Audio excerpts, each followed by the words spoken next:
l'être, l'abîme immense, le fondement de tout et de tous. Ô toi qui es, oui, sois. Alors ça, c'est sa parole. De quoi s'agit-il? Eh bien, je vais l'expliquer là. On reviendra peut-être là-dessus. Je pense que tous, plus ou moins, nous avons dans les textes qu'on lit dans la Bible, il y a des textes qui nous inspirent plus que les autres. Hein. Vous êtes bien d'accord? Il y a même des textes qui sont déterminants. Eh bien, pour lui, le texte déterminant de sa vocation et de sa relation aux autres, et ensuite de son service des plus pauvres, ça a été le buisson ardent. Alors, il explique, et je lis. Un jour que j'étais ainsi occupé à bouquiner, seul dans ma chambre, je parcourais distraitement le texte du buisson ardent. Ce n'était d'ailleurs pas dans la Bible, je ne sais plus dans quel ouvrage, peu importe. Le buisson ardent, je le connaissais bien entendu. J'avais rencontré ce récit des dizaines de fois dans les livres d'images de notre enfance très chrétienne. Et cette fois-là, au moment où ma lecture est arrivée à la réponse « Je suis », et plus encore « Je suis m'envoie vous dire qu'il faut partir », j'ai ressenti un choc intérieur. Ce « Je suis », je l'ai reçu comme l'appellation qui disait très exactement la personne, l'être incommunicable. Oui, je m'en souviens comme d'un choc. Je n'étais plus dans le marécage, je prenais appui sur un roc. Ce jour-là, pour la première fois, je me trouvais en état d'adoration. Au même moment où m'était donné l'appui absolument sûr du roc, c'est comme si ce roc s'était ouvert. Donc voilà, hein. Le buisson ardent, ce récit que vous connaissez, hein, Moïse qui voit un feu qui ne se consume pas, et de ce feu une voix, je suis celui qui est, je suis. Donc pour lui, le choc, c'est comme ça. L'existence, j'existe. J'espère que de temps en temps, vous prenez conscience. J'existe. Ah, je suis là. Je vis. Ça vous arrive? Ben, c'est le premier pas vers le deuxième, qui est, mais si je suis là, c'est pas moi qui me donne mon existence. Voilà. Il y a quelqu'un d'autre. Donc tout ce qui existe, ça vient de quelqu'un. Et l'existence, c'est quelqu'un. Celui qui fait exister, c'est quelqu'un. Vous voyez? C'est une personne. L'existence qui fait tout exister, c'est quelqu'un. D'accord? Voilà, ben ça, été son texte fondateur. Cet être absolu, fondement de tout et de tous, c'est comme un feu qui couvre en chacun et qui peut devenir un feu brûlant le cœur, si on s'ouvre à lui comme les disciples d'Emmaüs. La vie devient tout autre. Quel est donc le texte biblique fondateur qui nous brûle le cœur? Voilà. Alors, ça, c'est une question que je pose, donc. Est-ce que quelqu'un parmi vous, est-ce que, comme ça, pour que ça vous renvoie à vous-même, quels sont les textes? Est-ce qu'il y a un texte que vous aimez beaucoup, sur lequel vous revenez, qui vous a fait vraiment prendre conscience de Dieu dans votre vie et qui continue qui est une référence? Est-ce qu'il y en a qui peuvent le dire? En tout cas, c'est la question que je vous pose. Moi, c'est « Ma grâce te suffit ». Ma grâce te suffit. Oui. Voilà. C'est Saint Paul qui entend ça. Hein, voilà. Et qui? Je suis le chemin, la vérité et la vie. C'est celui-là aussi. C'est celui-là aussi. Qui est-ce qu'il y en a? Parce que c'est déjà la première question que je vous pose. C'est toujours, c'est bien de lire la Bible, ou d'écouter les textes, mais de temps en temps, voilà. Celui qui vraiment crée un déclic, hein, parce qu'on lit, comme lui, il avait déjà lu beaucoup de fois, tout par un coup, ça nous parle à nous, hein, et on sent que c'est Dieu qui nous parle. Voilà, alors ça, c'est... Voilà. Mais le buisson ardent, c'est peut-être celui qui nous rappelle le plus le mystère de l'amour. Alors, explique pourquoi.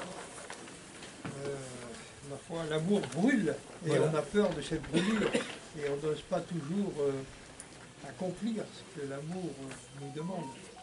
Voilà, c'est exactement ça qu'il a vécu, lui. Oui.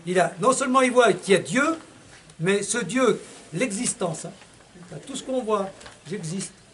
Il y a quelqu'un derrière. C'est quelqu'un qui est amour, hein, voilà. Et justement, pour lui, ce texte lui a brûlé le cœur, comme tu dis, hein, c'est ça. Ça a été un feu. Le buisson ardent, c'est un feu, c'est-à-dire un feu qui brûle sans se consumer, voilà. Un feu qui brûle. C'est-à-dire de l'amour, d'amour. Ben, il faut que je fasse quelque chose pour les autres. Hein. Quand Moïse entend ce texte, hein, et quand Moïse entend cette voix, eh bien lui, le feu qu'il voit, en fait, devient le feu dans son cœur, puisqu'il entend qu'il va pour libérer l'Égypte. Hein. Voilà. Et Moïse, lui, va partir libérer le peuple d'Égypte, le peuple hébreu en Égypte. Voilà. Donc, Et cette histoire de le feu qui brûle le cœur, les disciples d'Emmaüs, c'est aussi ce qu'ils ont ressenti. Alors, est-ce que quelqu'un veut nous dire qu'on passe à autre chose? Est-ce que quelqu'un veut nous dire encore un autre texte comme ça? Voilà. Et toi, la plus jeune, tu as un texte qui te parle? Pas trop. Dans les paroles de Jésus ou dans l'Évangile? Vas-y, vas-y, dis voir, dis voir. Laissez venir à moi les enfants. Et toi, est-ce que autant que tu connaisses l'Évangile, qu'il y a une parole qui est un peu forte, qui te donne l'envie de croire et puis peut-être comme un feu, d'aimer les autres ou de faire quelque chose? Non, il n'y en a pas. Pas que tu saches. Une dernière, qui c'est qui veut nous dire? Attendez, comment? Frappez, on vous ouvrira. Demandez, vous recevrez. L'insistance. Et toi? Ah, je crois que tu voulais dire. Oui. Quand j'avais 7 ans, 8 ans, alors, dans le premier télévision, c'est les Versailles. Le Magnificat. Le Magnificat. Voilà. À 7 ans. À 7 ans. D'accord. Ben voilà. Et Il y a ça des reste, exemples. ça reste toujours. Ça reste toujours. Voilà. Voilà. Moi, si j'en avais une, c'est peut-être ce n'est plus moi qui vis, c'est le Christ qui vit en moi. Saint Paul. Saint Paul, vraiment, pour moi, c'est ce que j'aime le mieux. J'aime même encore mieux Saint Paul que l'Évangile. Mais bon, c'est pour moi, parce que c'est comme ça. Hein. C'est le Christ qui vit en moi, voilà. Un feu, c'est un feu brûlant. C'est pour ça que je suis là. Le feu dévorant de l'amour blessé.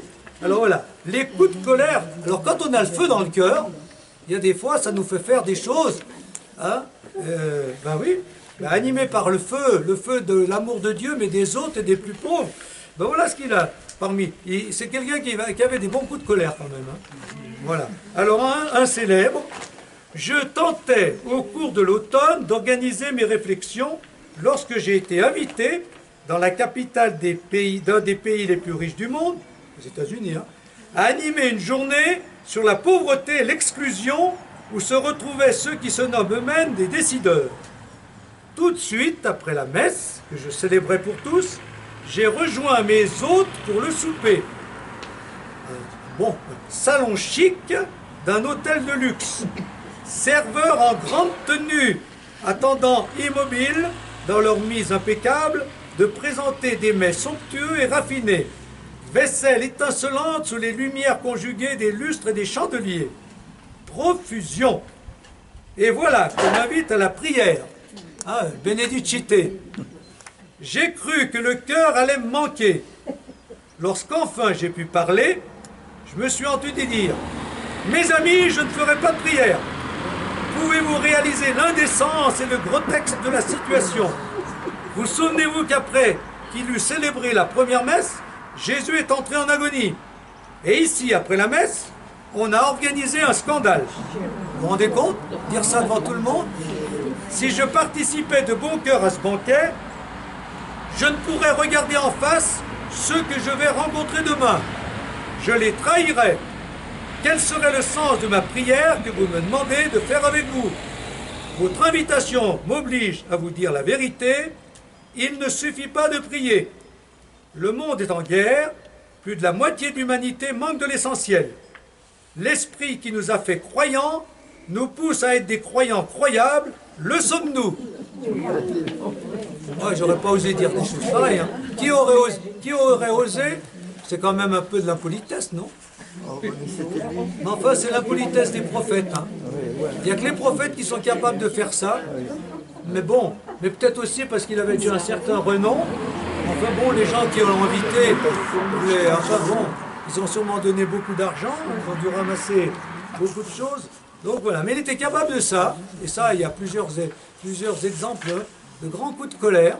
Bon, voilà. Ça, c'est quand même quelque chose. Bon, alors, mais la vraie question, c'est la dernière. Hein. Alors, sommes-nous capables de telles prises de position? Je ne pense pas quand même, mais sommes-nous des croyants croyables, des croyants crédibles? Alors, je n'ai pas mis la réponse pour vous écouter, pour écouter la vôtre. Qu'est-ce que c'est qu'un chrétien croyable? Un croyant crédible? Qu'est-ce qui fait qu'on est crédible? Qu'est-ce qui fait qu'on est croyable ou pas en tant que chrétien? Voilà. On dit souvent, les chrétiens sont comme les autres. Ça, j'entends ça souvent. Ils vont à la messe, et dès qu'ils sortent de la messe, ils critiquent même déjà ceux qui ont animé. a déjà été à la messe. On le sait. On le sait. Voilà. Donc on entend ça souvent. Hein. Alors, qu'est-ce que c'est qu'un croyant croyable? Déjà quelqu'un qui critique pas trop les autres, hein, qui se critique lui-même avant de critiquer les autres. Bon. Déjà, quand on voit une personne en souffrance, moi je le fais souvent. Quand je vais en ville, je vois des mendiants. Alors, un chrétien croyable, c'est un chrétien qui est sensible à la souffrance des autres et qui essaye de faire quelque chose plutôt que d'être indifférent. C'est une première réponse. Ensuite, qui est-ce qu'on a d'autre? Ben, c'est une vraie question. Hein. Est-ce qu'on est chrétien, plus ou moins pratiquant, plus ou moins, mais est-ce qu'on est crédible, croyable? Est-ce que vraiment les gens nous prennent au sérieux ou pas? Alors, être disponible, notre réponse, la disponibilité pour faire quand on nous demande. Hein, parce que celui qui dit non, non, je peux pas, j'ai autre chose à faire, c'est vrai, moi, hein, alors on va lui dire bon, hein, bénévolat ou autre, hein, disponible pour faire ce qu'il faut, y compris dans son travail professionnel ou dans d'autres domaines. Voilà. Qu'est-ce que vous diriez d'autre? On peut essayer de faire du bien aux autres sans leur dire je le fais parce que je suis chrétienne. Voilà. Non, mais faire du bien aux autres sans forcément le dire. Justement, on n'est pas forcément croyable parce qu'on le dit. Hein, on est chrétien en le montrant par le bien qu'on peut faire. D'accord? Moi, je dirais la cohérence. On est chrétien croyable quand on est cohérent, c'est-à-dire quand on essaye de mettre en accord nos actes avec nos paroles, nos actes avec notre foi. Alors, on fait ce qu'on peut, mais quand on essaye de dire, ben voilà, j'ai dit ça, donc j'essaye de le faire. Voilà. Et puis quoi encore? C'est ça, franchir la porte étroite. Comment? C'est ça, franchir la porte étroite. Franchir la porte étroite. Je vois que tu as lu l'évangile de dimanche. Voilà. La porte étroite. Voilà. Moi, je rajouterais quand même, puisque c'est un peu ce que j'essaye de vivre depuis des années dans les mini-retraites. Moi, je pense qu'un chrétien croyable, c'est quand même un chrétien. Alors, il y a les deux pôles. Il y a la charité vis-à-vis des plus pauvres ou la disponibilité vis-à-vis des gens. Mais il y a quand même une intériorité. Un chrétien croyable, c'est quelqu'un qui a une vie intérieure. C'est quelqu'un qui cultive sa vie spirituelle. C'est quelqu'un qui fait des efforts pour vivre l'évangile sans forcément le dire aux autres. C'est-à-dire, moi, la vie spirituelle, c'est un ensemble d'efforts qu'on fait pour être plus aimable, plus disponible, pour mieux prier, pour avoir plus de confiance, d'espérance, pour être moins négatif, moins pessimiste, enfin, tout ça. Hein. La joie, la paix, la douceur, on essaye de vivre, c'est ça la cohérence. On essaye de vivre de l'intérieur l'évangile qu'on annonce extérieurement. Hein. Je crois que c'est aussi de donner de la joie aux gens qu'on rencontre. Donner de la joie aux gens qu'on rencontre, ben voilà, c'est une autre manière de dire ça. Alors, voilà. Moi, je dirais une cohérence, hein, les actes et la parole, et la cohérence est à la fois à l'extérieur dans le service des autres, et à la fois à l'intérieur dans une vraie vie spirituelle. Et je pense qu'aujourd'hui, on a besoin de chrétiens qui aient une vie spirituelle. Parce qu'il y a un vide aujourd'hui spirituel, hein, ça, on revient constamment là-dessus. Et si ce vide, bah, on le fuit par le divertissement, ou par des addictions, ou par, je sais pas quoi, les réseaux sociaux, ben, nous, on doit être témoins justement qu'il n'y a pas de vide en nous, il y a quelqu'un en nous, et une présence, ce n'est plus moi qui vis, c'est le Christ qui vit en moi. Et s'il y a le Christ, il y a la joie, il y a la paix, il y a la douceur, il y a la confiance, il y a l'espérance, il y a la disponibilité. Moi, je dis que c'est cette disponibilité. Puis il y a la prière quand même, hein. Voilà, la prière, mais une prière justement où on essaye de demander à Dieu de nous aider à vivre ce qu'on proclame. Voilà. Est-ce que quelqu'un veut rajouter quelque chose sur le croyant croyable? Ça va? Oui? Moi, je pense qu'il faut le faire avant de le dire. C'est-à-dire qu'il faut démontrer ce qu'on fait avant d'annoncer quoi que ce soit. Oui. La parole chrétienne, par exemple, il ne faut pas l'annoncer avant. Il faut d'abord faire et ensuite dire, donner dire, voilà. Et après, éventuellement annoncer la parole, mais surtout le montrer et D'abord agir. agir avant. Agir avant. Voilà. Faire avant de dire. Ça va? Qu'est-ce qui est? Vous voulez rajouter autre chose? C'est quand même une question fondamentale, ça. Est-ce que je suis crédible? Est-ce que l'Église est crédible? Voilà. Ensuite, voilà. C'est pour ça que moi, je trouve, j'insiste sur encore cette vie spirituelle, et c'est pour ça que je présente des figures spirituelles, ça fait 40 ans, parce que je trouve que même des gens comme l'abbé Pierre, souvent on réduit à la charité. Hein? Ou Mère Teresa, ils sont occupés des plus pauvres. Donc ils étaient crédibles parce qu'ils ont... Mais il n'y a pas que ça quand même. S'ils ont fait ça, c'est parce qu'en eux, il y avait cet attachement au Christ et qui a duré. Et donc il y a la vie intérieure. C'est pour ça que quand on voit, on n'a pas vu beaucoup de choses, mais tout ce qu'on va voir, ça montre que quand même, ils travaillaient cette vie intérieure. Donc il faut aussi bien dire ça, qu'il y a à la fois la vie intérieure et la vie extérieure, la vie spirituelle et la charité ou l'action au service des autres. Notre nef, c'est le monde, une spiritualité ouverte à la vie des hommes. Qu'est-ce que ça veut dire ça? Quand je ne suis pas en Normandie, dans la maison de retraite des compagnons d'Emmaüs, j'habite dans la banlieue parisienne au 10e étage d'une tour. De là, j'ai une vue magnifique sur tout Paris. Sous ma fenêtre, il y a l'autoroute qui entre dans la capitale et le soir, je vois des milliers de phares dans les deux sens. Vous voyez ça partout, sans compter les centaines de milliers de lumières qui proviennent des appartements parisiens. Que de fois ai-je médité la nuit devant ma fenêtre, pensant, mon Dieu, quelle multitude enchevêtrée de sanglots, de bonheur, de sourires d'enfants, de détresse de malades, de joie d'amoureux, de tristesse de personnes seules. Et j'ai pris l'habitude de dire la messe, quand je suis seul, face à cette multitude. C'est le vitrail par lequel je contemple toute la joie et toute la souffrance des hommes, et en même temps c'est la nef de mon église.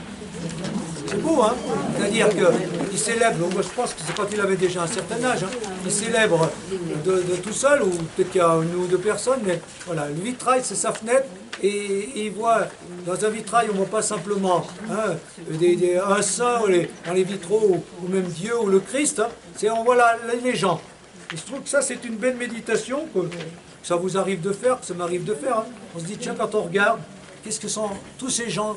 Qu'est-ce qu'ils pensent? Qu'est-ce qu'ils vivent? Est-ce qu'il y a du bonheur en eux, des malheurs? De temps en temps, s'interroger sur ce qui habite les gens pour dire, ben voilà, je te les confie, Seigneur, je prie pour eux. Peut-être qu'ils sont dans des grands moments de joie ou sont en train de vivre une grande épreuve, on ne sait pas trop. Mais justement, on apporte toute la vie des gens. Et donc, ça, cette spiritualité, c'est la spiritualité qu'a bien développée Madeleine Delbrel, Michel Coiste, la spiritualité aussi de tous les diocèses. Nous, notre vie spirituelle est alimentée par la vie des gens. Voilà. C'est pas la même chose que la prière monastique, encore que les moines, ils prient aussi pour tout le monde. Donc voilà une de ces convictions, et donc une de ces choses qu'on peut vivre facilement nous-mêmes. La main du pauvre, la main de Dieu.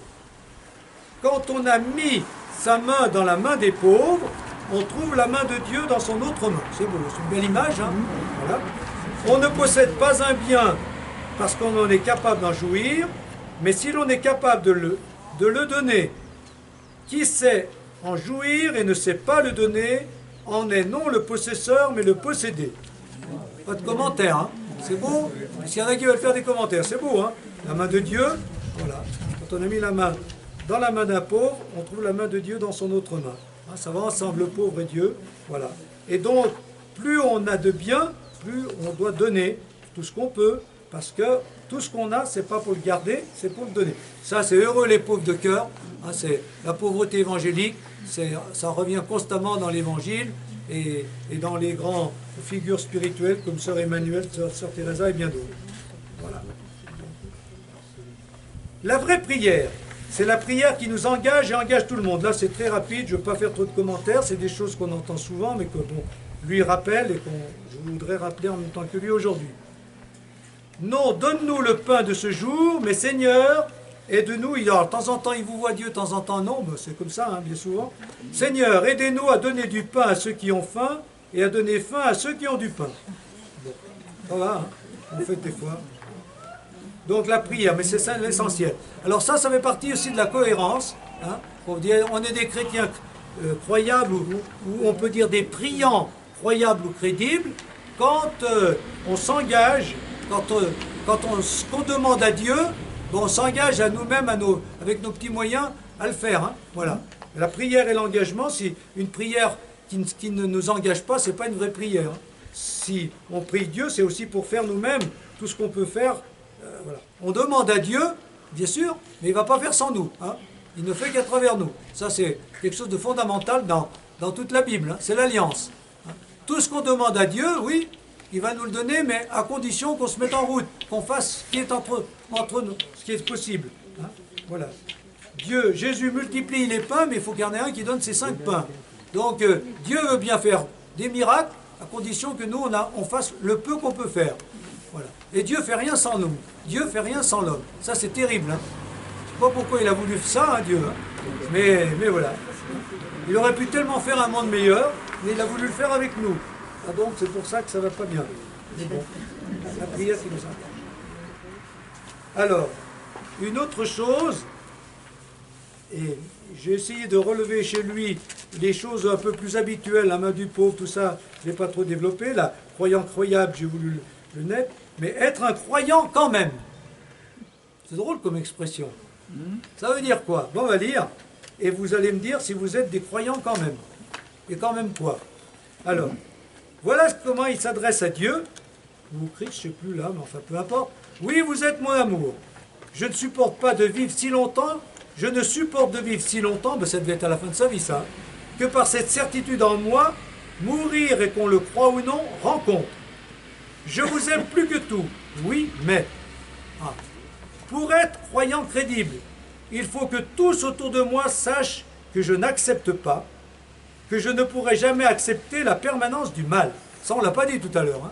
Non. Voilà. Être. Vous êtes être. Dieu l'être, hein, l'être suprême, l'existant. Voilà, puisqu'il a rencontré Dieu sous le signe du buisson ardent. Être.